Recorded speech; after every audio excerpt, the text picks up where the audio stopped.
Now, they say you don't choose the ride chooses you. But when it's all said and done, you've signed the papers, taken the delivery, nobody tells you what comes after that. And that is exactly what we're here to talk about. I'm Dip. A lot of you know me as the Banjaraider. And this is the talk show. Most people show you fancy deliveries of their new vehicles and showroom deliveries, right? But I'm here to talk about the 1 lakh kilometer harsh realities. We stop looking into the spec sheets and start looking into the logbooks, diving into every small detail that makes or breaks the Superbike experience. But before we get into the details, let's meet the kings, shall we? This is Mufasa, the BMW G310 GS. This guy gave me 30,000 kilometers of my entry into the GS life. Nimble, agile, everything you could ask for. But then after 2 years or so, every cub needs to grow up. Every cub needs to explore, right? That's when this guy came in. I call him Simba, the bigger, better upgrade, or as others call it, the mighty 1250 GS. This guy gave me 53,000 kilometers of unparalleled power, torque, and road presence. But then, be it Mufasa or Simba, with big bikes and big brands comes a lot of big bills and a lot of responsibilities. Let's dive into that. Now, for the 310 GS, uh, I think I need better lighting. Much better. But it's too damn hot. Perfect. Now, as I was saying, the barrier to entry. Buying Mufasa was a leap, but buying Simba was a commitment in itself. अरे कहना क्या चाहते हो? Why I say that is because the on road price of bikes like these in a country like India seems to be the biggest hurdle that you can cross, right? But trust me when I say this, that's the only hurdle that you can plan for. Now, obviously, we don't buy these bikes for their fuel efficiency, no.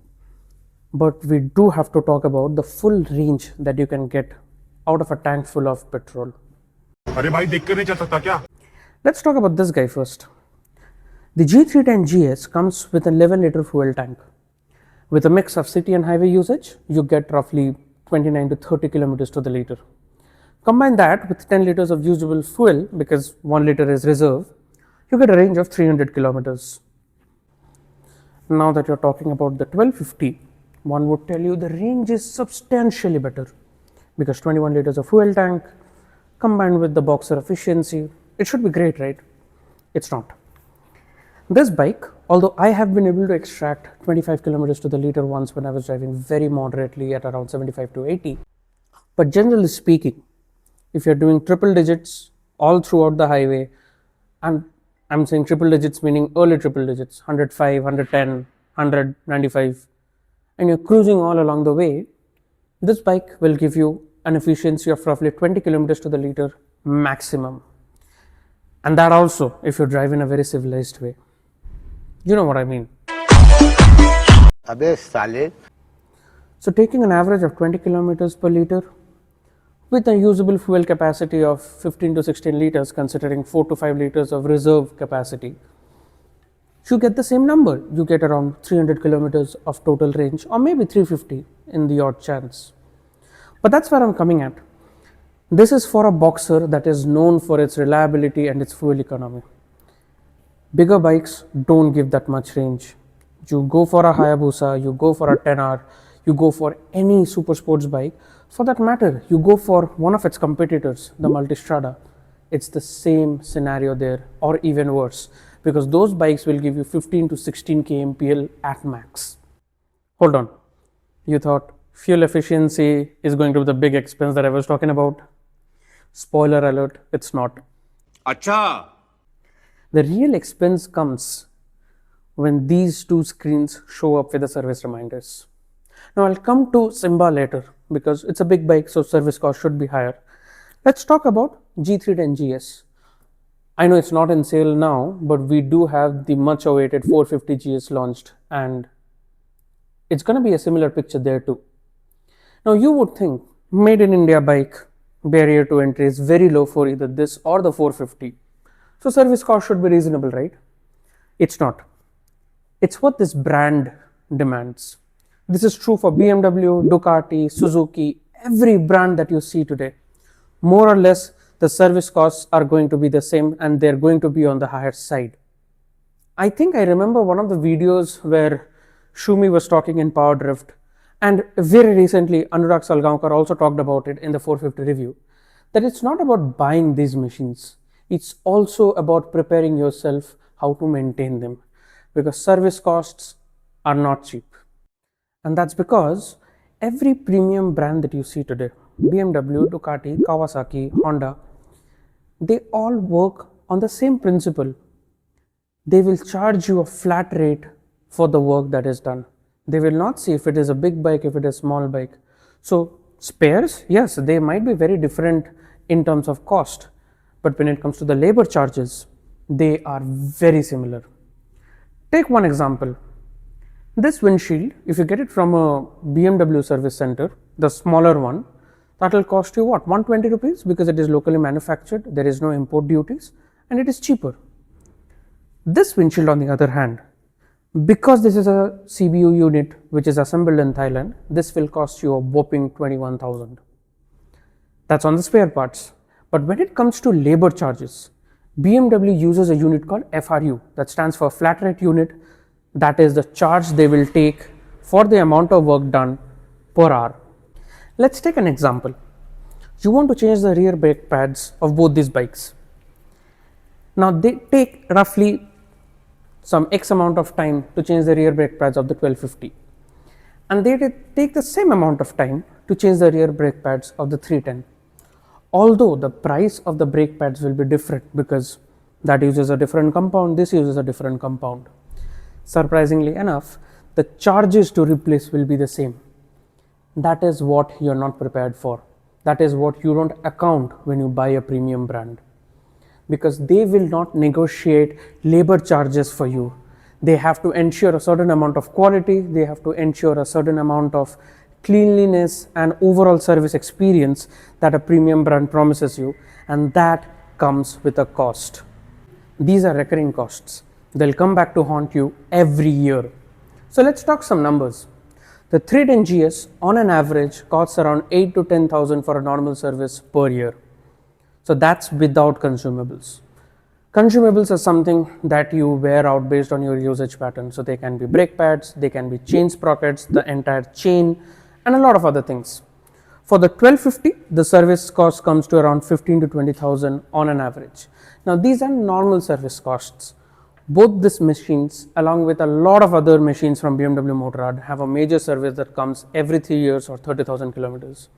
For the 1250, that's when the valve clearance and the fork oil changes are done. For the 310, that's when the fork oil changes and a couple of other things are done.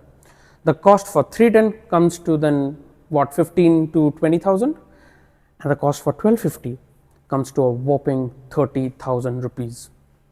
These are costs of just maintaining the bikes, regular service, periodic maintenance. There is nothing big or nothing drastic that you're doing. If I talk about my particular case, when it came to the third service, the big service, I had a couple of extra things to be done, brake pads to be replaced, a couple of extra things to be checked, throttle body to be cleaned. My service bill came to a whopping 55,000 rupees. You have to be prepared for that, because that's how much it costs to maintain premium brands. You talk to any Mercedes or a BMW car owner, they'll give you the same story. For the 310, when it came to the major service, luckily there was nothing major that I was changing because the brake pads were already in good condition. Rears one I had already changed earlier. So I spent around 16,900 for the third service, which is roughly the cost that they will tell you about. Let's talk about a silent killer. Tires. Tires are your only point of contact with the ground. So no matter what you do, accelerate, brake, balance, everything functioning well is contingent on the tires performing well. So it is very important that you maintain them in the right way. Now obviously you might think, that tire should last long. But on a bike like 1250, the huge amount of torque that this bike produces, in triple digits by the way, you don't use tires, you consume this. Tires on big bikes like these, even on the 310 GS, gets wrapped up and balled very quickly depending on how fun your weekend was. But this fun weekend can also turn into an expensive affair once you know how much they cost. The 310 GS comes with mid-zilla turrets, 110 80 19 on the front, 150 70 17 on the rear. The 1250 comes with Anarchy Adventures, 120 80 19 on the front, and if I'm not wrong, 170 60 17 at the rear. Now by the names of these, you have already understood that these are not Indian manufactured tires, these are imported tires. We are all aware of the import bans and all the issues that is currently going on in India with these tires. You would say go for local brands. Unfortunately, these sizes do not have a lot of options in the local tire manufacturing market. अगर हम करें तो करें क्या, बोले तो बोले क्या. You import these tires through distributors, which does not give you warranty but does amp up the cost. Let's talk down numbers again. A fresh set of mid-zilla turrets, last time I checked, costs you around 30,000 for the pair. It can increase or decrease depending on the global situation. Now that we have a war going on in Iran, the costs have gone up to 35 if I'm not wrong. I recently bought a new set of Anarchy 2s. They are the upgrade to the Anarchy Adventure. That cost me a good 45 to 50,000 for the pair. You'll say, okay, that's a one-time cost. It's not. Now, 1250s, even with all the reliability factors, will still last a fresh set of tires for 15 to 20,000 kilometers, depending on how you ride them. A 310 will last a little bit longer, let's say 20,000 kilometers, but the picture is very different when it comes to other bikes. So a multistrada that has Pirelli Scorpion tires, that wears out even faster. I've heard people wearing out their tires in around 10 to 11,000 kilometers. A bike like a Hayabusa or any super sports for that matter that uses Pirelli Diablo Rosso 4, Rosso 3, they wear out in as little as 5 to 6,000 kilometers. So understand that a lot of these tires, although the Rosso 4s are very expensive, but on an average, if you own a Superbike or a premium brand, you're adding an additional cost of 40 to 50,000 depending on your bike every year. This is not separate from the service cost. This is in addition to it. So your fun trips, your fun weekends also come at a cost.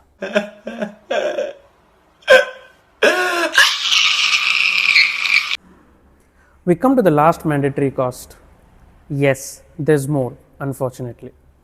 This is the insurance. Now, carrying 180 kilos or 250 kilos of amazing machinery through unpredictable terrains comes at a cost, and that is where the insurance comes in. Yes, it is fairly lower for a bike like a 310 GS or probably a 450 GS where the IDV value is less and the overall engine capacity is lower too. I pay around 3 to 5,000 rupees for a nationalized insurance for my 310 GS. But when it comes to a super bike like the 1250, it's a different ballgame altogether. Couple of reasons. The number of providers willing to give you an insurance for such a big bike is already less because the IDV values are fairly higher, upwards of 15 lakh rupees, and at the same time the engine capacities are also fairly higher compared to a standard two-wheeler. This goes in the four-wheeler range. So not a lot of service providers willing to cover you for that. We have Oriental, we have ICICI, and a handful others that cover you. Now comes the important point. Should you go for the cheapest one? Absolutely not. You should go for the one that actually covers your bike in the event of something really unfortunate. It should cover you and give you that peace of mind that yes, my bike is covered in case something unfortunate happens to me or the bike. Now for a lot of prominent manufacturers like Suzuki, Ducati, BMW, they have all partnered up with ICICI and they give you the peace of mind that you need.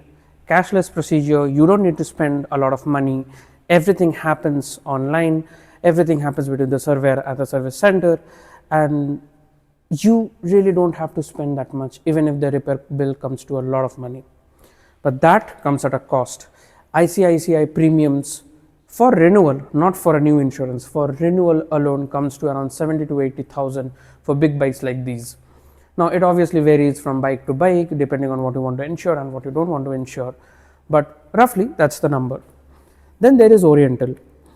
Now Oriental, like ICICI, has mixed reviews all across the country because it depends on the surveyor, it depends on the head office, it depends on the region where you're getting this fixed. Oriental ideally does not cover cashless. In very specific scenarios, like for example in Bengaluru, I got an option of cashless when I had to get the rims changed, but that again depends on a situation to situation. So you pay upfront, but the premium you pay is way lesser. You have to understand something when it comes to insurance. You don't insure the bike alone. You have to insure the other things that I'm going to talk about now, the optional things. These crash guards come for 50,000 a pair. Very expensive.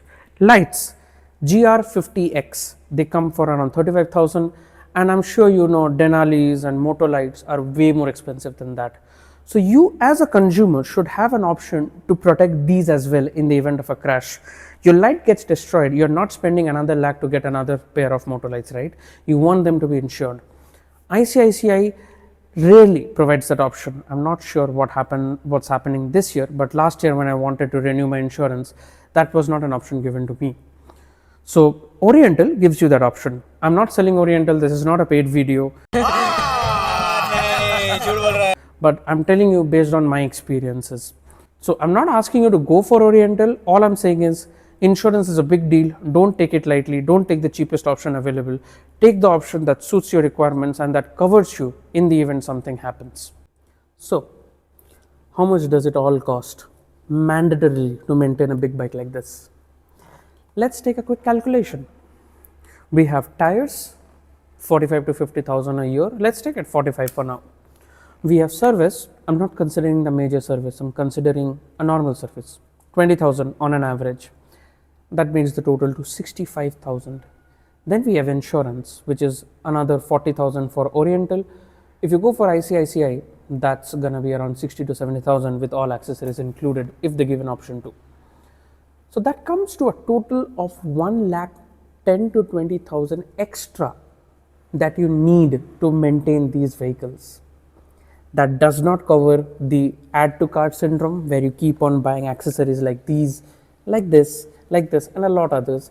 That does not cover your gears that you'll obviously buy when you buy big bikes like these. That does not cover your cameras or any other equipment that you have. These are the bare minimum that you need. So for a bike like 1250, which is known for its reliability and lower maintenance costs, you still have to spend a lakh and a 10,000 extra every year just to keep it running, just to make it do what it does best. Now, it might sound like I'm discouraging you from buying a big bike. Trust me, I'm just trying to help you make an informed decision. Because in addition to the mandatory costs I just explained, there comes the optional but often peer pressured costs like gears and accessories. Although I'll make a separate video on the gears that I own and the accessories that I've purchased for this bike, let me give you a little bit of an insight on how that looks like. On this bike alone, this is a Touratech crash bar that costs 50,000 a pair. These lights are GR50X, 35,000 a pair when I bought it. You'll say that's a lesser cost, right? But no. To run these lights and not ruin the internal circuitry or void the electronics warranty of this bike, you need a hex scan that acts like a computer or a brain to control these lights without an extra switch. So the default switch gears that I have, the indicators, the jog dials, and all these switches, that is what controls this light. The hex scan or a Denali Scan Smart costs another 25,000 rupees. When I bought it, I think today it's 26 to 27,000 as well. Top box will cost you another 11,000 or so because I bought it from outside. For a BMW top box, it will cost even more. Gears. Gears is a subjective affair. Every rider has their own story to tell. For somebody, 10,000 INR would be the maximum that they are willing to spend and for somebody else 10,000 is the minimum that they're willing to spend. Now why is that? Obviously there is the factor of purchasing power, but then to me the best set of gear is the gear that protects you the best. And ideally, no matter what bike you ride, a 100cc to all the way up to a 1400cc bike, irrespective, the best gear for you is a level 2 jacket, a level 2 pant, a C certified boot, C certified gloves, and an EC certified helmet. This is a bare minimum to protect you, because understand, even if you fall at 40 to 50 kilometers per hour, it can prove to be fatal. Our skin are not abrasion resistant. They will have injuries. Now you can obviously say that why go for very expensive gears? I can get a level 2 jacket for as low as 5,000, 6,000 rupees from an Indian company. Why do I spend so much? That's where the peer pressure comes in to some extent. And then there's also this factor of how much protection is too much protection. When you ride bikes like these, which has immense power way more than 100 horsepower, and weights just up to 250, 200 kilograms, you are risking a lot, because 100 is the bare minimum speed that a lot of us do, and everybody knows that. We go up to very high speeds, and at those speeds, anything can go wrong at any moment and it can be fatal. Understand that your life is way more important than the money that you're spending on these. Which is why, if you're willing to get into your first superbike, willing to get your first big bike over 100 horsepower, you need to take this very seriously. This is an optional choice, but this saves lives. Let me tell you how I go about these things. When I rode the 310, I had something like a Rhinox jacket, level 2 by the way, level 2 chest, level 2 shoulders, level 2 elbows, level 2 back protector, and a Rhinox pant. But I soon realized the abrasion power of those Rhinox jackets that I got for roughly 15-16k for the entire set, they were not enough. Trust me, that comes from personal experience. Now, when you get a big bike like this, here's what you need to do top to bottom. Get a good helmet, not just an EC certified one, but get an helmet which has a very good inner shell that can protect you from high speed crashes. This particularly is the RI X5. This is one of the best helmets when it comes to high speed crashes and adventure touring. This will retail for roughly around 95,000 to 1,15,000 depending on where you import it from in India. If you go to Thailand, this will cost you around 75 to 80k with the pin lock and everything else. If you go to Japan, this further comes down to 35 to 40k. But it's not enough, because when you ride with a group of people, you obviously need to communicate with them so that you are in one line and you do not get lost. For that, you need a communication device. I use a Cardo, easy to mount, and this is roughly around 35 to 40k. But then you can also do away with a Blue Armor or anything similar in the 20-25k range as well.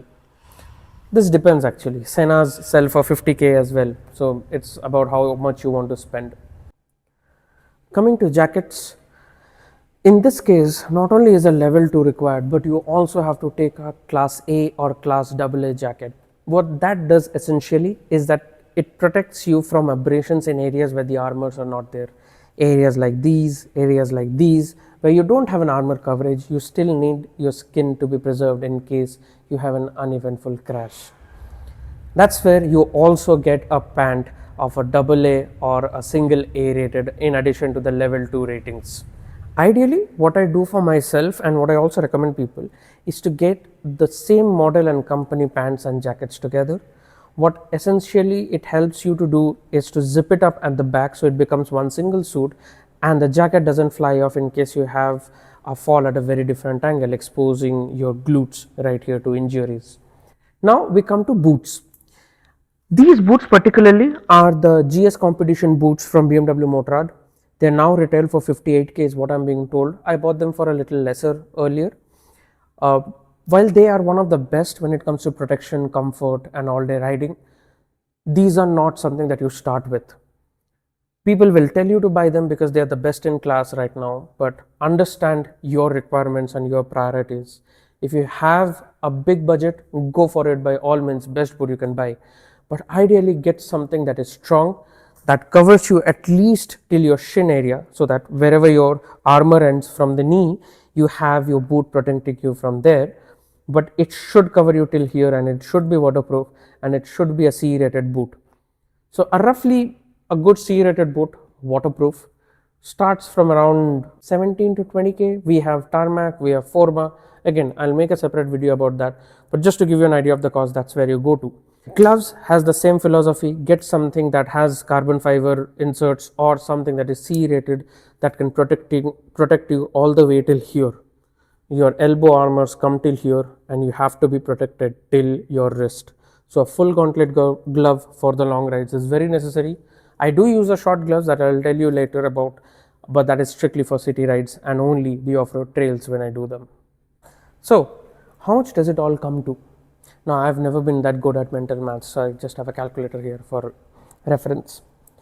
You spend 1 lakh on the helmet. Either you buy the helmet in India or you get it from outside and then install a cardo on it. I'm taking on a rough average, you spend 1 lakh on a good helmet that you'll buy. You spend 30,000 on a very good jacket. You spend another 25,000 on pants. I'm taking it as a reference of AA rated level 2 geared pants. Generally, pants are 4 to 5,000 cheaper for good brands like Climb, Rhinox and all the other brands. So 30,000, 25,000 and then a 20,000 extra for your boots. I'm not counting these GS boots, but any good boots that protects you till shin level, full length boots, and around 6,000 rupees for a good CE rated glove. The total comes to 1,81,000. Let's say you get your helmet 30,000 rupees cheaper from India, something like an LS2 carbon or something else, and you spend around 1.5 lakhs on gears alone.